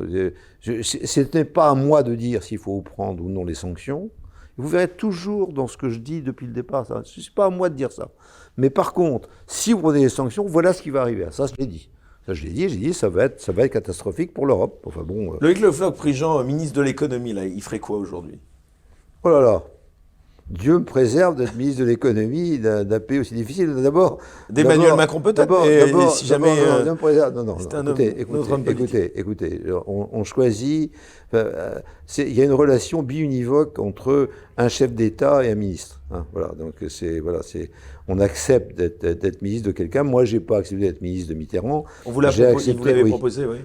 Oui, et c'est pas grave. Mais moi, je suis chef d'entreprise. Non, industrie. Mais peu importe. Mais disons, moi, j'ai accepté d'être président d'Elf avec François Mitterrand. J'ai accepté les charges et j'ai accepté les conséquences. Et les conséquences. D'être président d'Elf, entre nous. J'ai gagné plus d'argent autrement, monsieur. Non, ah oui? Non. Je considère que vous êtes vraiment dans un autre. Je me permets de dire ça. Non, vous êtes dans un autre. Vous êtes dans une autre époque. Et c'est pas de vous en particulier dont je parle, mais vous pouvez pas nier aujourd'hui que ce qu'on appelle le pantouflage d'anciens hommes politiques qui se retrouvent à la tête de grandes sociétés privées, c'est une réalité, Loïc Le Floch-Prigent. Moi, je n'étais pas. Je n'ai jamais été président d'une grande société privée. Je n'ai pas participé à l'augmentation inconsidérée des salaires des entreprises. Et je vous dis, je vous répète, puisque vous avez visiblement oublié, que j'avais un salaire de cadre supérieur d'entreprise publique, comme mes autres collègues de la même entreprise. Par conséquent, je ne participe pas à ça, et cette espèce de le flock bashing que vous êtes en train d'organiser n'est pas du tout. Non, mais franchement, j'ai été payé. Pas du tout. Au contraire, je salue votre franchise sur le sujet, mais je veux aborder ce sujet parce que c'est un sujet que les Français ont envie d'entendre. J'ai été payé correctement et jamais aucun salarié ne m'a dit patron, c'est dégueulasse que vous soyez payé ce prix-là. Voilà. Non, jamais, aucun. Non, mais ce n'était pas de vous en particulier dont je parle. Donc attention, vos propos étaient, de mon point de vue, malvenus. C'est pour ça que j'ai corrigé. Alors maintenant, parlons de cette façon, ce n'était pas le but. Parlons du sujet. Alors le sujet. Alors moi, sans faire de le floc industrie bashing, est-ce qu'il y a des bénéficiaires industriels à cette crise? Ça, c'est un fantasme encore. C'est irrespectueux de demander ça ou pas? De quoi? À cette crise énergétique, il y a des bénéficiaires. Oui, bien sûr. Quels sont-ils? Les États-Unis sont des pays. C'est plus compliqué que ça. Vous avez des gens qui, sur le marché de l'électricité, qui n'existent pas de mon point de vue. C'est-à-dire que le marché de l'électricité est un oxymore. C'est-à-dire qu'il ne peut pas y avoir de marché d'un produit éphémère. Alors, vous pouvez avoir un marché sur un produit stockable. Un produit qui n'est pas stockable, vous ne pouvez pas avoir de marché. Bon, alors ça, je l'ai dit sous tous les tons depuis des années, je l'ai redit dès le départ lorsqu'il y a eu la guerre en Ukraine. Attention, il y a eu l'augmentation du prix du gaz, attention, vous avez le marché de l'électricité, ça vous pétait à la gueule. Non, non, nous allons réformer le marché de l'électricité. Ah, très bien. Comment on réforme un marché d'un produit éphémère? Un électron est produit, il faut le consommer. Vous ne pouvez pas le dire, voilà, je le mets dans la poche, et puis quand j'aurai l'électron, je vous le donnerai. Je ne peux pas faire ça. Quand vous avez une batterie, vous ne faites pas un stockage de l'électricité. C'est une erreur verbale. Chacun a des erreurs. C'est-à-dire que vous prenez un produit qui est à l'intérieur d'un bidule, vous lui envoyez des électrons, ce produit va se transformer grâce à ces électrons, et à un moment, vous allez dire, est-ce que vous pouvez vous transformer en sens inverse et me donner des électrons? C'est ça qui se passe avec ce qu'on appelle une batterie électrique. Chargée et ou déchargée. Mais vous transformez. Et la transformation d'état, c'est un rendement. Alors, donc, quand vous mettez les électrons dans une batterie, vous en avez nettement moins qui vont ressortir. Par contre, quand vous stockez du gaz, qui est une manière claire, vous le mettez souterrain et vous avez à peu près la même quantité de gaz qui sort de celle que vous avez rentrée. De pétrole, la même chose. N'importe quelle matière pétrolière. Le blé aussi, le sucre aussi, le lait aussi, etc. L'électricité, ce n'est pas ça. Donc, tant qu'on n'a pas compris que l'électricité n'est pas stockable, on ne peut pas continuer à parler de marché d'électricité. Bon. Donc, on ne peut pas avoir de marché d'électricité. Et donc, on a inventé, à un moment, la commission sous la pression des gens qui avaient envie que EDF se casse la gueule et soit mis en morceaux, des gens qui avaient envie que la France se casse la gueule parce qu'elle avait un prix d'électricité inférieur à tous les autres pays. On rappelle que vous avez été président de GDF aussi. Hein. J'étais président de GDF, qui était à l'époque GDF. Donc on était deux présidents de deux boîtes. Voilà. Donc, et j'ai été conseil du président de GDF après. Et donc dans cette épure, vous avez un produit que vous ne pouvez pas stocker et qu'il faut que vous vendiez. Et on le vend depuis l'origine avec une tarification, c'est-à-dire une régulation, en disant voilà, il y a des gens qui produisent, mais ils doivent produire à un prix déterminé pour que le consommateur soit défendu. Les libéraux idéologiques ont dit, mais le consommateur, il est protégé dès qu'il y a un marché. Ils ont dit, non, il faut qu'il y ait un marché. Et contre EDF, contre la France, on a essayé de faire un marché. Ce marché a supposé quoi? On s'est dit, voilà, il va y avoir des compagnies qui vont produire, des compagnies qui vont distribuer, des compagnies qui vont transporter, et puis on va leur mettre au-dessus des fournisseurs qui vont acheter à terme, ou en gros, l'électricité, toujours produit non stockable, et qui vont le revendre, et qui vont faire des contrats avec les particuliers ou les entreprises. Et donc on a créé des gens qui s'appellent les fournisseurs, qui sont une profession parasite, puisqu'elle n'existe pas, elle n'existe que théoriquement, elle est complètement artificielle, puisque ce n'est pas le producteur, ce n'est pas le distributeur, ce n'est pas le transporteur qui vous livre, ce sont en principe des fournisseurs. Or, ces gens-là, vous ne les connaissez pas. C'est les seuls que vous connaissez, c'est les gens qui vous livrent. Mais eux, ils vous passent des contrats et ils se sucrent sur votre dos. Donc aujourd'hui, lorsque il y a eu cette crise de l'énergie, vous avez eu d'abord les gens qui ont dit attention, quand est-ce que votre contrat finit? Puisqu'on avait passé des contrats. Et ces contrats étaient, je vais faire courte, de l'ordre de 100 € le mégawattheure. Bon. Et les fournisseurs ont dit, vous avez échéance votre contrat le 1er janvier 2023, et ce contrat, vous allez payer très cher, parce que avec la guerre en Ukraine, ce qu'on entend à la radio, à la télé. Bon. Et donc on a proposé un contrat de l'ordre de 200 à 300 € le mégawattheure. On a dit, 3 fois plus, 2 fois plus, moi je suis boulanger, qu'est-ce que je fais avec mon pain si jamais j'ai ça? C'est le four, c'est important. Moi qui suis fondeur, la même chose, etc. On dit non, c'est pas possible. Et là le président de la République parle en disant surtout, ne prenez pas ces contrats parce qu'ils sont trop chers, je suis en train de travailler pour vous, vous inquiétez pas, on va vous mettre des contrats moins chers. Parfait. Donc on attend, le président de la République a parlé, il a parlé. Et puis, 15 jours après, Madame Wargon, qui est à la Commission de régulation de l'énergie, et qui doit être celle qui dit voilà comment on va faire pour justement réguler les prix, dit surtout allez-y, signez les contrats dans n'importe quelle condition, parce que si jamais vous ne signez pas le contrat, vous n'aurez plus de courant. Alors, quand un industriel ou un particulier ou un boulanger dit j'aurai plus de courant, c'est différent de dire ça va être plus cher. On dit bon, je vais quand même signer pour avoir le contrat plus cher. Et donc on a signé des contrats au mois de décembre, des contrats qui sont des contrats à non plus 2 à 3 fois plus, mais 6 fois plus. C'est les contrats que j'ai signés. J'ai dû signer un contrat à 6 fois plus pour avoir de l'électricité dans une usine déterminée à 600 € le mégawattheure. Pendant le même temps, il y a eu un certain nombre de choses qui ont quand même bougé dans l'approvisionnement électrique, etc. Et puis il y a eu la vague de chaleur qui a permis à ce que les centrales nucléaires qui ne marchaient pas ont marché, et puis du travail qui a été fait par les soudeurs américains pour que ça marche, etc. Donc, et il se trouve que hier, le prix spot, c'est-à-dire le prix que vous pouviez avoir sur le marché, était à 173. Bon, moi, j'ai un contrat à 600 qui va durer pendant 3 ans, je paye 600.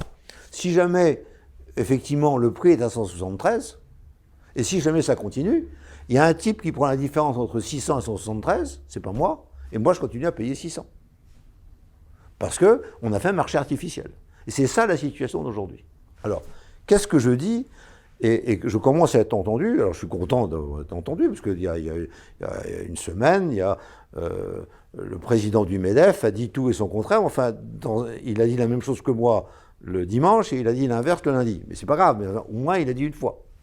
Il a dit, il ne peut pas y avoir de marché d'électricité, et effectivement la seule manière de régler le problème d'électricité, c'est avec les tarifs et la régulation. Il ne peut pas y avoir de marché. Ah, c'est très bien. Si on veut avoir de marché, qu'est-ce qu'on fait ? Et par conséquent, cette profession de fournisseur d'électricité qui se sucre sur mon dos d'industriel, elle peut disparaître, parce qu'elle n'existe pas finalement. C'est ça que je suis en train de dire. Il y a une profession qui n'existe pas, qui est la somme des fournisseurs, qui sont les parasites d'un marché artificiel qui conduit à ce que, moi, je prenne l'électricité toujours plus cher que le prix réel. Et donc, je redis ce que je dis sur la tarification, le prix doit être une fonction du coût. Lorsque vous achetez du lait, les laitiers, ceux qui traient la vache, disent « c'est dégueulasse, regardez à quel prix vous payez le lait à Système U ou à Carrefour par rapport au coût et par rapport à ce que je gagne ». Eh bien, je veux qu'on fasse la même chose sur l'électricité. Voilà combien je paye par rapport à ce que les gens qui produisent, distribuent et transportent gagnent.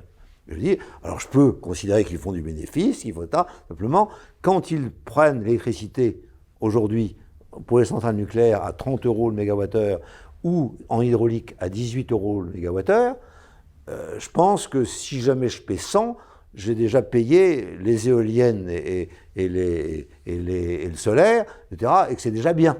C'est déjà bien. Déjà, il y a des gens qui font du bénéfice. Mais je ne vois pas pourquoi je paierais 600. Voilà, c'est ça le sujet. Et je voudrais que quelqu'un dise il faut déchirer tous les contrats, il faut enlever les fournisseurs, et nous allons revenir à des prix qui dépendent des coûts. Est-ce que c'est vraiment passer pour un conservateur épouvantable que de dire les prix doivent dépendre des coûts ? Est-ce que vous avez le sentiment, quand vous prenez une bagnole, quand vous achetez une bagnole, il faut que le prix soit l'offre et la demande ? Ah oui, vous voulez celle-là ? Alors non, celle-là, elle vaut 300 000 balles. Ah oui, mais c'est celle-là que je veux. Ah oui, celle-là, mais l'offre et la demande n'est pas bonne. Bon, mais je vais prendre celle-là à 30 000 balles. Ah, non, vous n'avez pas le droit, vous avez signé un contrat disant que vous preniez la voiture au prix que ça ne marche pas. Vous avez bien un choix à un moment d'avoir un prix dépendant d'un coût. Vous-même, dans votre action. Donc, vous allez acheter des patates, vous dites, bon là, alors le prix c'est 80 centimes le kilo. Bon, très bien, mais ça a bien un rapport avec celui du producteur. Alors que ce rapport soit le double, le triple ou le quadruple, peu importe, mais il y a un rapport. En tout cas, comment vous expliquez que la France est passée de ce statut de leader dans le domaine du nucléaire à cette situation catastrophique ? Parce qu'on a fait de la politique antinucléaire à partir de 1997, c'est-à-dire lorsque la gauche plurielle est arrivée au pouvoir avec Madame Voynet qui a dit je veut absolument qu'on enlève Superphénix et que on parte vers plus de nucléaire en France et des énergies nouvelles, et que en plus ça a été, tous les hommes politiques français se sont dit, pour avoir, c'est le vote écolo qui est marginal et qui me fait avoir 51% par rapport à l'autre qui a 49%, il faut que j'ai le vote écolo, par conséquent, il faut que je fasse de l'écologie politique. Et donc ils ont pris, et tout le monde y est allé étant entendu que celui qui a le plus résisté, ce n'est pas M. Chirac, mais c'est Nicolas Sarkozy qui a le plus résisté. Et celui qui s'est laissé tout enfiler, c'est M. Hollande. Hein. Donc, c'est jamais. Mais Sarkozy, lui, il est tombé sur un os qui a été la crise de 2008, et il a fait la loi NOM en 2010, qui a mis le feu aux poudres, puisqu'il a fallu que, pour avoir ses fournisseurs d'électricité, que ces fournisseurs reçoivent une électricité à prix coûtant d'EDF pour pouvoir concurrencer EDF. Hein, vous avez le truc au prix coûtant et c'est vous qui allez me faire concurrence, comme ça je vais gagner moins d'argent. Donc je vous donne l'électricité, 25% d'électricité que je produis. 2, vous allez me concurrencer, comme ça je vais gagner moins d'argent. C'est ça qu'on a fait à EDF. C'est une autre manière de tuer EDF. Ça s'est fait en 2010 avec la loi NOM et ce qu'on appelait l'AREN, c'est-à-dire l'accès régulé à l'énergie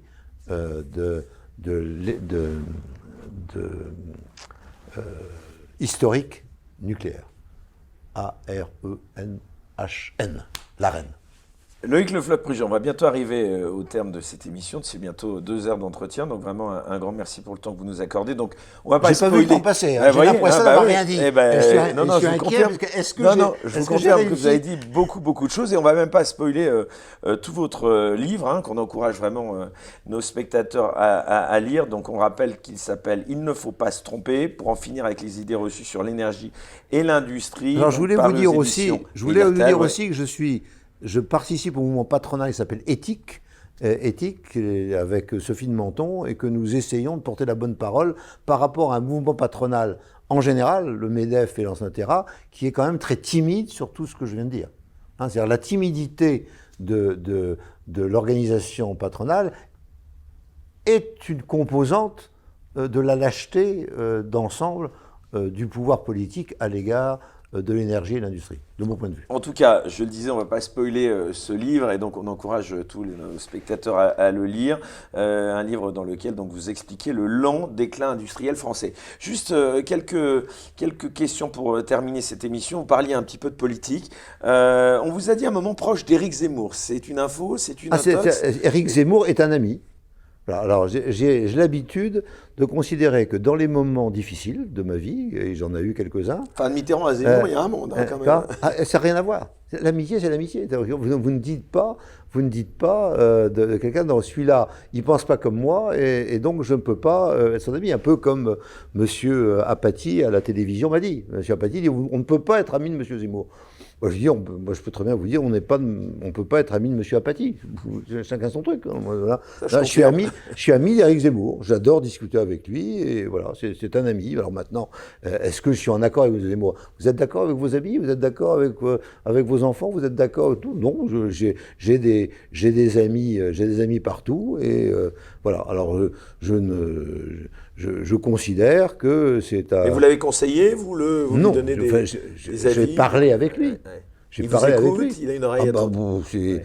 S'il m'écoutait, il ferait autre chose. Mais disons que, mais il m'écoute forcément. Comment vous expliquez son échec, quand même, on peut le dire, relatif donc à la présidentielle de 2022, même parce que je pense que on ne peut pas gagner une élection en étant obsédé par un sujet et un seul. Et donc, l'islam, c'est ça. Et donc, c'est pas possible. Donc, c'est possible. Enfin, il n'y a pas l'obsession en politique est condamnée par le suffrage universel. Bon, c'est ça, c'est tout. Donc, vous considérez qu'il n'a pas mis assez l'accent peut-être sur l'économie, justement, et sur cette souveraineté économique sur l'industrie, sur l'instruction, sur des tas de problèmes. Alors, il peut dire à un moment, voilà, le problème essentiel, c'est celui-là, mais je dirais que il faut cacher l'obsession. C'est-à-dire que je dirais qu'au cours de ma vie avec Mitterrand me disait à chaque fois, et c'est son obsession, mais vous n'en avez pas rendu compte, c'est il y a eu 2 guerres avec les Allemands, il ne faut pas qu'il y ait une 3e.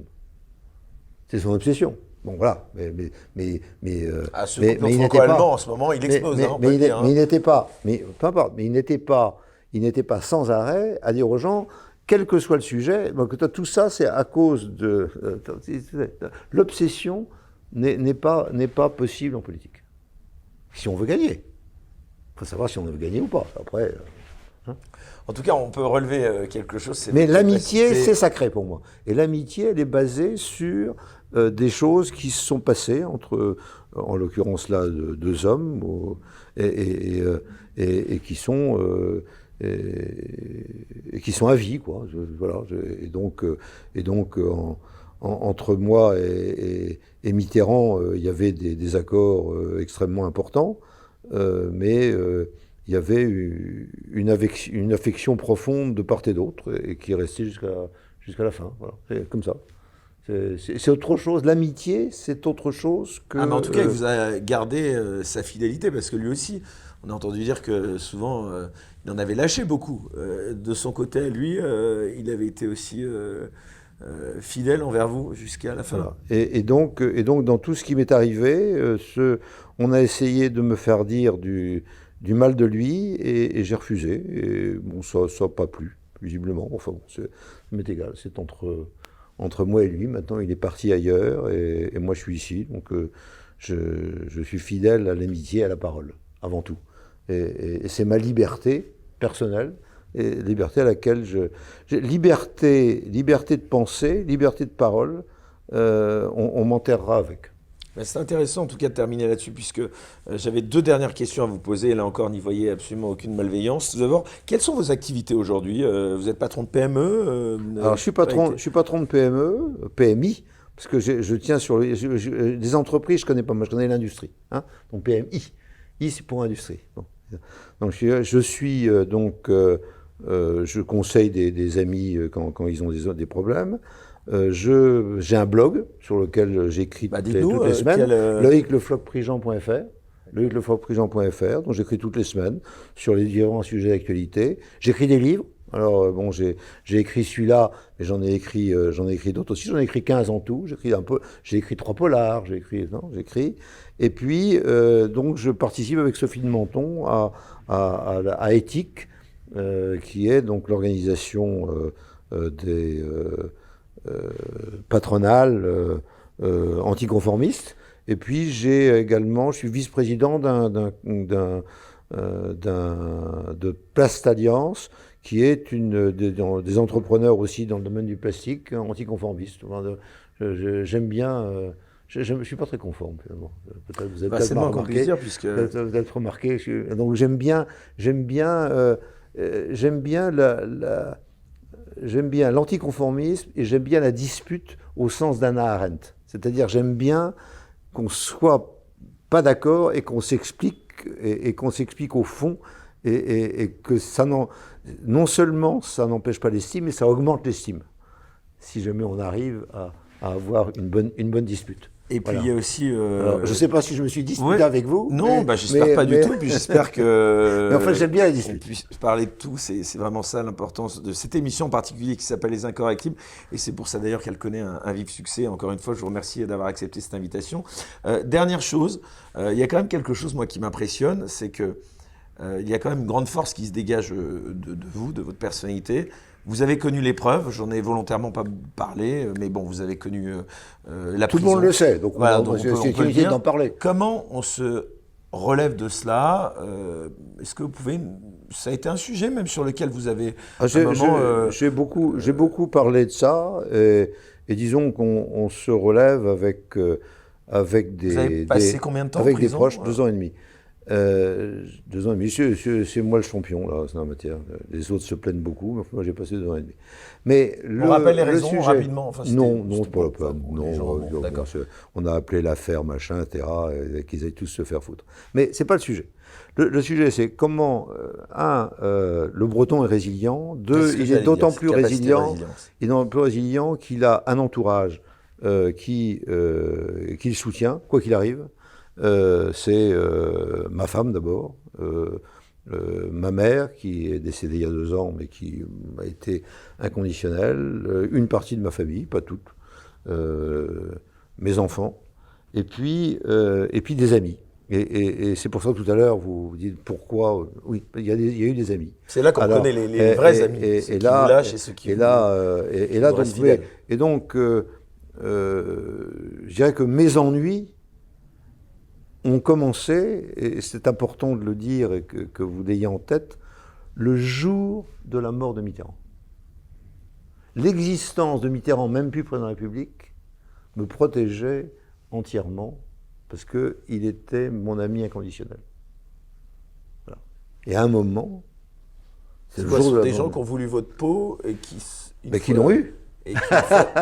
Vous avez remarqué qu'ils l'ont eu, mais pas tout à fait. Voilà. Oui, bien sûr. Mais peut-être à juste titre. Je suis peut-être vraiment insupportable. Si jamais je suis insupportable. Mais j'aime mieux qu'ils viennent me dire que je suis insupportable plutôt que de jouer les jeux qu'ils ont joués. Mais c'est tout. Mais bon, tant pis. Voilà, c'est ma vie. Moi, j'ai eu une belle vie, mais j'ai rendu la vie de beaucoup de mes proches insupportable. Et ça, j'ai du mal à admettre. Voilà. Aujourd'hui encore. Bon, voilà. Écoutez, c'est vraiment tout à votre honneur de faire ce constat et cette honnêteté, en tout cas dans cette parole. Merci beaucoup Loïc Le Floch-Prigent, vraiment d'avoir accepté cette émission. Donc on rappelle donc votre blog une dernière fois. Hein, faut bien Loïc Le Floch-Prigent, tout.fr. Voilà, en tout cas. Et donc vous avez tout, là vous avez les médias. Ce livre édité ouvrages, donc aux éditions. Et mes 15 ouvrages, dont celui-là. Il ne faut pas se tromper. Vraiment dans le sujet d'aujourd'hui. Voilà, c'est pour ça. Pour en finir avec les idées reçues. J'ai dit à un moment, voilà ce qui va se passer. Sur l'énergie et l'industrie. En tout cas, vraiment, voilà, c'était donc important, je pense, de vous recevoir particulièrement cette semaine. Merci à tous de nous avoir suivis, d'avoir donc écouté cette émission jusqu'au bout. Et en tout cas, on se retrouve bien sûr pour une nouvelle émission la semaine prochaine. Et d'ici là, je ne cesse de le répéter à chaque émission. Surtout, restez incorrectibles. Très bonne fin de soirée.